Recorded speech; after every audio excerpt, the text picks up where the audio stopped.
പ്രിയദർശിനി പദ്ധതി ആരംഭിച്ചിട്ട് ഒരു മാസം പിന്നിടുമ്പോൾ സർക്കാരിന് പൂർണ്ണ തൃപ്തിയാണെന്ന് അറിയാൻ കഴിയുന്നത്. പ്രത്യേകിച്ചും സ്ത്രീകളായി യാത്രക്കാരുടെ എണ്ണം ഏറെ കൂടിയിട്ടുണ്ട്. കുടുംബ ബജറ്റിനെ തന്നെ മാറ്റിമറിക്കാൻ പ്രിയദർശിനി പദ്ധതി കൊണ്ട് കഴിഞ്ഞിട്ടുണ്ട് എന്ന് കഴിഞ്ഞ ദിവസം ഗതാഗത മന്ത്രി വ്യക്തമാക്കിയ സാഹചര്യമുണ്ട്. ഇന്ന് പ്രിയദർശിനി പദ്ധതി തുടങ്ങിയിട്ട് ഒരു മാസം പിന്നിടുകയാണ്. എന്താണ് കണക്കുകൾ എന്നുള്ള കാര്യത്തിൽ കൂടുതൽ വ്യക്തത വരാനുണ്ട്. എന്നിരുന്നാലും ആളുകൾ, പ്രത്യേകിച്ചും സ്ത്രീ യാത്രക്കാർ തൃപ്തരാണോ എന്നുള്ള കാര്യം നമുക്കൊന്ന് നോക്കാം.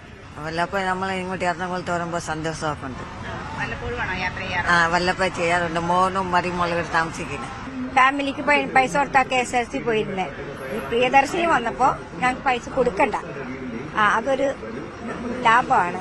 റെസ്പോൺസ് വളരെ അനുകൂലമായാണ്. ധാരാളം യാത്രക്കാർ ഇപ്പോൾ ഇടിച്ചു വണ്ടിയിൽ കയറുകയാണ്. കാരണം ബോട്ടിലൊക്കെ ഭയങ്കര കൺജസ്റ്റഡ് ആണ്. കാരണം വണ്ടികളുടെ എണ്ണം കുറവുണ്ട്, പക്ഷെ ആളുകളുടെ എണ്ണം കൂടുതലാണ്. ഇപ്പോൾ സ്ത്രീകൾ വളരെ അധികം സ്ത്രീകൾക്ക് പ്രയോജനം ചെയ്യുന്നുണ്ട്. സാമ്പത്തികമായിട്ടെന്ന് പറയുമ്പോൾ പുരുഷന്മാർ ഒരുപാട് അച്ഛന്മാരൊക്കെ ഒരുപാടുണ്ട്. അതിലെനിക്കൊരു വിഷമമുണ്ട്. കാരണം അച്ഛന്മാരൊക്കെ എന്ന് പറയുമ്പോൾ ബസ്സിൽ കയറാൻ പറ്റാതെ നിൽക്കുന്ന ഒരുപാട് പേരുണ്ട്. അവർക്ക് എങ്ങനെ കയറും എന്നുള്ള ഒരു ഇതിൽ നിൽക്കുന്നവരില്ലേ, ഭാര്യമാരില്ലാത്തതോ അല്ലെങ്കിൽ മക്കൾ സാമ്പത്തികം കൊടുക്കാത്തവരോ ഒക്കെ ഉള്ളവരുണ്ട്. അപ്പോൾ അവർക്കൊക്കെ എങ്ങനെയാണ് എന്നുള്ള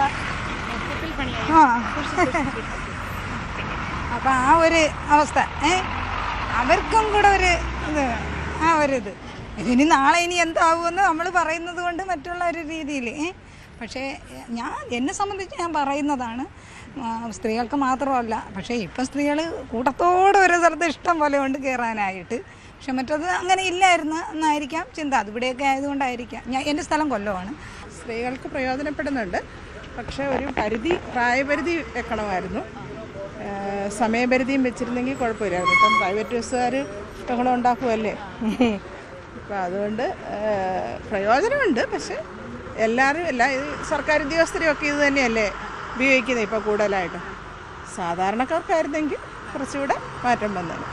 പ്രിയദർശിനി പദ്ധതി തുടങ്ങിയിട്ട് ഒരു മാസമായി. ഒരു മാസത്തിനുള്ളിൽ നിരവധി സ്ത്രീ യാത്രക്കാരാണ് ഈ പദ്ധതിയെ ആശ്രയിച്ച് വിവിധയിടങ്ങളിലേക്ക് യാത്ര ചെയ്യുന്നത്. നേരത്തേക്ക് സ്കൂട്ടർ യാത്രക്കാരും കാറ് ഉപയോഗിച്ചിരുന്ന ആളുകളും ഒക്കെ പ്രിയദർശിനിയെ ആശ്രയിക്കുന്ന ഒരു സാഹചര്യം കൂടിയുണ്ട്. എന്തായാലും നിരന്തരം യാത്ര ചെയ്യുന്ന ആളുകൾക്ക് പ്രിയദർശിനി പദ്ധതി സഹായകരമാകുമെന്ന് തന്നെയാണ് പൊതുവെ ഉള്ളൊരു വിലയിരുത്തൽ.